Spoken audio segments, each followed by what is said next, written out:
Alright, class, take out your pencils and open up your notebooks, because it's time for a history lesson. Coming up next on Cheap Wax Chronicles.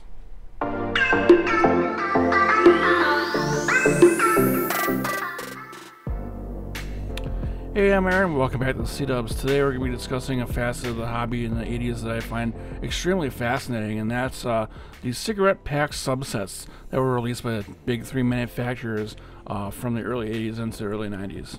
Because of the Bowman acquisition by Topps in the mid-1950s, the 1960s and 70s saw them largely be the only card manufacturer that was out there. I mean, there were team sets that were issued, there were also some promotional sets that were issued, usually amounting to 15 to 20 cards per set, but for the most part, if you were collecting cards, you were collecting Topps cards from the mainline set that year. There were a few notable insert sets that were released in the 1960s and 70s during the Topps multi-series set years. For example, the Deckle Edge set in 1969 and the Topps Game in 1968, but still for the most part, the big set that they released was really the only set you could complete. Of course, when Donruss and Fleer started producing cards in 1981, not only did the entire landscape change, but the way the sets were manufactured and marketed also changed. In 1981, Topps revived its traded subset to compete with Donruss and Fleer by making sure that they had the most current cards for players and teams in that calendar year. And in 1982, they took the extraordinary step of partnering with some of their retail channels and actually releasing co-branded sets that would be exclusively available with those retailers. These partnerships ran the gamut, spreading from big box retailers such as Kmart and Woolworth, all the way to specialty retailers like KB and Toys R Us. The purpose of these sets were twofold. One was an easy way for kids to get into the hobby and in one place get all the cards of the superstars they were looking for. The other was to satisfy the burgeoning interest of the nascent speculation industry, which had just begun to boom with the gold rush on early 1950s and 60s vintage cards. The other two manufacturers were a little bit slower in pivoting to this new distribution method. 1984 saw Fleer branch out into a sticker set, but also releasing their first update set, which was meant to compete with Topps Traded. And then in 1985 they released their first cigarette box set entitled Fleer Limited Edition, which was a 44 card set featuring some of the prominent stars of the day. Unlike Topps' cigarette box packs, these had no special distribution method. Instead, you could find these alongside regular Fleer cards or even Topps or Donruss cards at your local stores. And then in 1986, the floodgates opened. Fleer introduced two new sets alongside limited edition for 1986, one called League Leaders and one called Sluggers and Pitchers, both of them featuring an array of superstars of the day, and all of them numbering to 44 cards in each set. Donruss also jumped headlong into this trend. After a small but successful test run of a set called Highlights in 1985, they produced a 56-card highlight set and gave it a full print run for 1986, featuring not necessarily on the players themselves, but more on milestone events that happened during the 1986 baseball season. Also in 1986, Donruss released the Rookies, which was their answer to Topps' Traded and Fleer's update sets. Unlike those sets, however, instead of being a full-fledged set, this was also a cigarette box pack numbered to 56 cards. The Rookies would continue in this 56-card configuration until 1992, when it was finally given a proper release as a 132-card set with hobby and retail packs issued. You can find more information about Donruss' The Rookies set in the video I'm posting above. Ultimately, the cigarette pack sets and the mini sets that followed after them were just a solution in search of a problem that didn't really exist at the time. Speaking as a former kid myself, the fun about opening a pack is the thrill of the chase. You know, to figure out if you are going to get that Ken Griffey Jr. or the Kozak and Seiko card that you're looking for. Because if you just, open up a pack of cards and you have all the stars you want, and then you're done, what's the fun in that? Additionally, anybody hoping to make money with holding on to these things for 20 to 30 years was sorely mistaken. With the proliferation of manufacturing and then the addition of Score and Upper Deck into the mix in the 1980s, there was just a glut of cards, leading to what we all know as the junk era. And it's not like the 1950s and 60s where you had a finite supply of cards. There are still cases and cases of these things sitting around even today. You can go on eBay right now and find plenty of these things for $10 a pop. And spoiler alert, that's exactly what I did.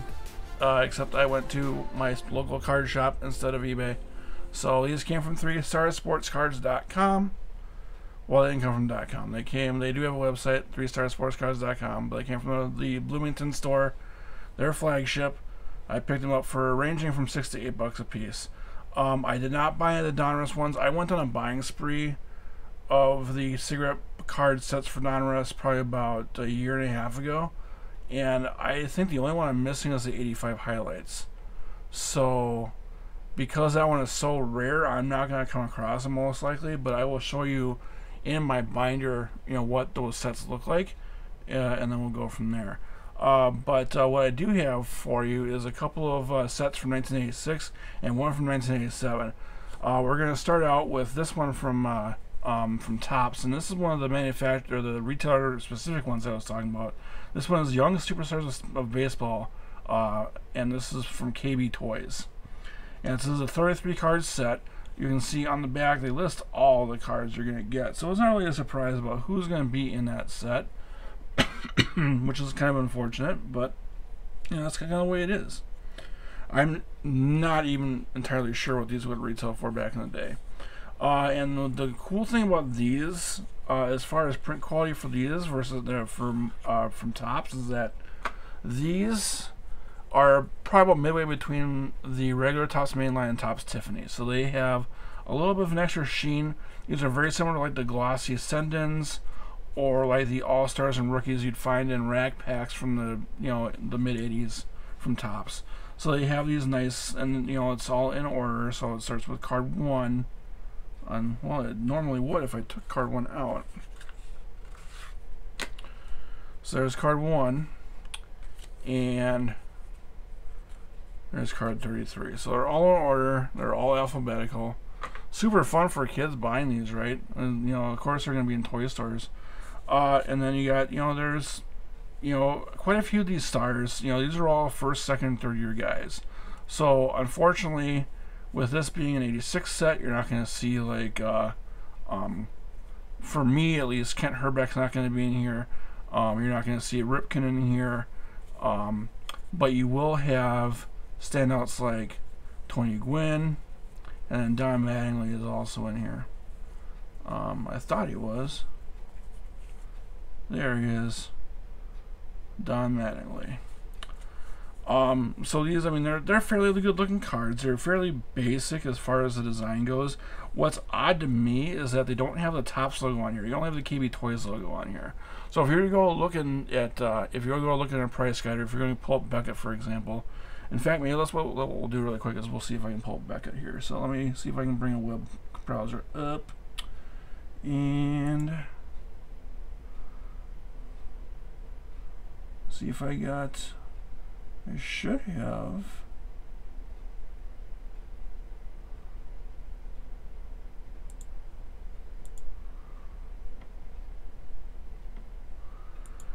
There's a Beckett window. Alright, cool. So let's go ahead and gravitate towards that really quick then and see what we got.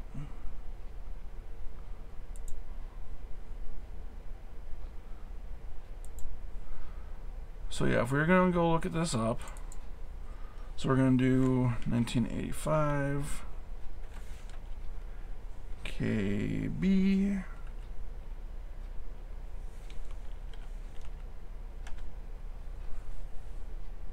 That's weird. Or it's 86, that's why. My mistake.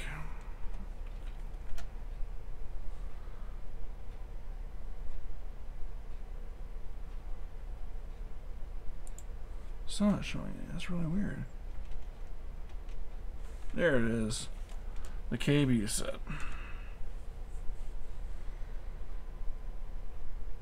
And you can see now these are terribly valuable. I think you're going to max out probably about 25 cents for Mattingly. Oh, Mattingly's a buck. How about that? But yeah, so it's not listed as Topps and Beckett, which is really odd. But that's kind of the way it goes. So yeah, basic design, no Topps logo on them, which is kind of weird to me. And then there's nothing really that ties it in with the mainline Topps set either. But what I find really cool about it is that it has this obvert, or the reverse design actually, is sort of a throwback to the 1971 Topps, where you have sort of this, instead of a green on brown, it's a red on white, which is kind of cool. But you have that little sort of playful headshot in the top left corner, which is kind of cool. But yeah, very reminiscent of the mid-70s Topps back designs. But again, with this, you have something in between Topps Tiffany and Topps Mainline. You do have a glossy back. Instead of being a brown back that they're printing on, they do have the bleach white. So this is very similar to what, like, you know, a 92 Topps would have been, for example. So that's the Topps KB. And then we have Exciting Stars. I believe that's 1987, so we'll set that aside for 2 seconds. And this is the 1986 Fleer Major League Leaders. So this is, they also had the sluggers and pitchers. And again, you take a look at this, you have all the players listed in the back, which is, you know, again, kind of a bummer. Unlike Topps, which didn't pack in any, you know, of their typical gum, this does include logo stickers. So you do have some of those, and this is, you know, typically if you open a pack of 1986 Fleer, or even the Fleer logo stickers, which I did open those on the Northwoods video that I posted a little while ago. This is the exact same thing you're going to get out of there. And then with this, it's kind of weird. You have this sort of weird amalgam of the 86 and 88 Fleer designs, to where you have the where you have sort of the rounded text areas, but then you also have that pinstripe thing, which is, I think, more 89 rather than 88. But still, it's sort of a weird thing. I mean, you also have the Fleer logo there, so it is obviously a Fleer release. But again, you know, all the cards are listed out in alphabetical order on the back. They're all, you know, in order here. So there's no real surprise as to who you get. And this one is going to have, so rather than just being like all-stars, this will be, you know, people who are obviously leading the league in certain stats. So it'll be most of the good guys, but you also have weird guys like, you know, Juan Samuel, who, you know, he was a flash in the pan in the early 80s, but didn't really pan out to be much of a career guy. Cal Ripken is a really nice card. Ernest Riles. You know, and overall these are decent looking cards, but unlike the Topps cards that we pulled up with the KB set, this is pretty much the standard issue Fleer quality you're going to get. And the one knock I always had on Fleer is you always had that 2-color printing process on back. I always thought this looked terribly ugly, but that's just me. And the last one we have is the 87 Fleer, and this is Exciting Stars, and I'm actually not sure how many other releases they had during 87, but they did have a few of them. So again, with this one, you have the logo stickers that come with it. This is typically what you'd find when you opened up a pack of Fleer Mainline back in the 1987. And then this is a complete departure from the 87 design. You have this really weird, it almost looks like an 87 Donruss almost, with the wide band with the 2 sort of racing stripes on there. But those are still, I mean, they're still decent cards. They're decent looking. You have a decent array of players. You see, you know, there's Clemens there. There's Jose Canseco, Oil Can Boyd. Some of these names, man. Aguilera with the Mets, and I believe that would have been his second year. Yeah. So, which is kind of funny because I believe that we did have a rookie card for him in the 86 KB. So there he is as a Met. And of course, I can only associate him as a Twin. But he did also have a couple of stints with the Red Sox, and I believe he finished his career out with the Cubs. But yeah, all-time saves leader until Joe Nathan arrived on the scene for the Twins. So, but yeah, so those are fairly interesting. And I think, you know, everybody sort of had a different tack to take. Again, Topps was more of, we're gonna do brand exclusives. Fleer was like, okay, we're gonna branch off. We'll do different designs, but they're gonna be, you know, basically a mix of stars. And then Donruss almost went entirely the opposite route. And you obviously saw that Fleer and Topps took great pains to keep the designs separate from the mainline set, so there's no confusion. But Donruss, you know, this is the 87 set, and you have the black border on the 87 set. And we'll move through all these guys, and move to the back, and we'll show off. So what was kind of weird is In 1987, there's your highlights. So again, you have these cards, and the cards necessarily don't, they don't really, associate with the player so much. I mean, obviously this calls out, Eric Davis, but this is him being the player of the month that year, or that month, for May in '86. And it's sort of the same deal. They have, all the players of the month. Then they also have, oh yeah, here you go, Bobby Witt, senior, not junior, senior. So Bobby Witt Sr. strikes out 4 batters in 1 inning. That's kind of an interesting highlight. That doesn't happen very often. And what was interesting about the '87 highlights release is that in '85, Donruss went to black border, and they had sort of the red striping on the side. And they did yellow striping to differentiate the highlights. In '86, it was the same thing. It was a blue background. They went with a yellow border on the background to differentiate for the highlights. And then they also picked out green to use with the rookies, which they tended to stick with, I think, up through 1990. But then highlights for this year was blue. And I don't think they did highlights for '87. And then here's the rookies. And so the rookies is, basically Donruss only did a rookie season. They didn't do traded. Now they did do traded in '89, and I can actually show you those. 3 hours later. Alright, so as I was saying, Donruss did do a traded series. Didn't do very well because it was the same type of cigarette pack, but it was also only on traded or re-signed players. They didn't have any rookies in it. So while the Topps traded did feature some rookies, for example in '89, even though Ken Griffey Jr. wasn't in the Topps mainline set, he was in the Topps traded set. 1989 traded did not have that. So there were actually 2 different sets. So here's the '89 Donruss, and let's skip to the end of this bander. We'll take a look. And again, they kept with the same sort of design. So what they did is they do have, here is your mainline design. I'm missing that card. Then here is the rookies, and you can see they went with this sort of like neon orange back on the '89 mainline, but they have the green back on '89 rookies. And then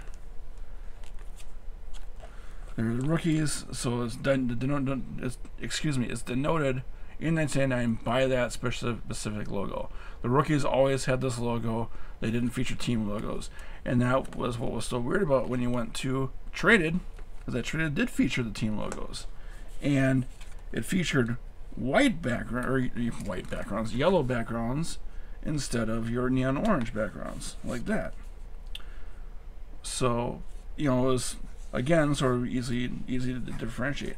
Now, the only card in traded that was really worth anything of having was Nolan Ryan right here.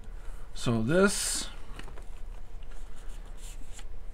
for the 1 year that Donruss made traded, this is the card that really makes this set. And the reason why is because this is the first card that shows Nolan Ryan as a member of the Rangers. Everything else up until then shows him as the Astros. So I think that's a pretty cool footnote in history. And then the other thing is that, of course, like I said, Topps didn't include bubblegum in theirs. Fleer did include stickers, but Donruss included mini puzzles. So obviously you have, there's your full puzzle of Warren Spahn. All the cigarette boxes sets had mini puzzles. So there's Warren Spahn for the mini puzzle. And the one exception is that for some reason Donruss traded, or not Donruss traded, but Donruss highlights, what was it? There was one set from, I think, this year that came with the puzzle from 1988 instead of '89. But just kind of a weird footnote. I think they're fascinating. The fact that you have all these different things that are sort of sitting out there. I will take a look in future videos on some of the other Donruss sets that came out. The baseball is best, and League Leader sets were other really cool sort of mini sets that were wrapped up, and they still came to, and they produced those from '88 up through 1990, I believe, and then.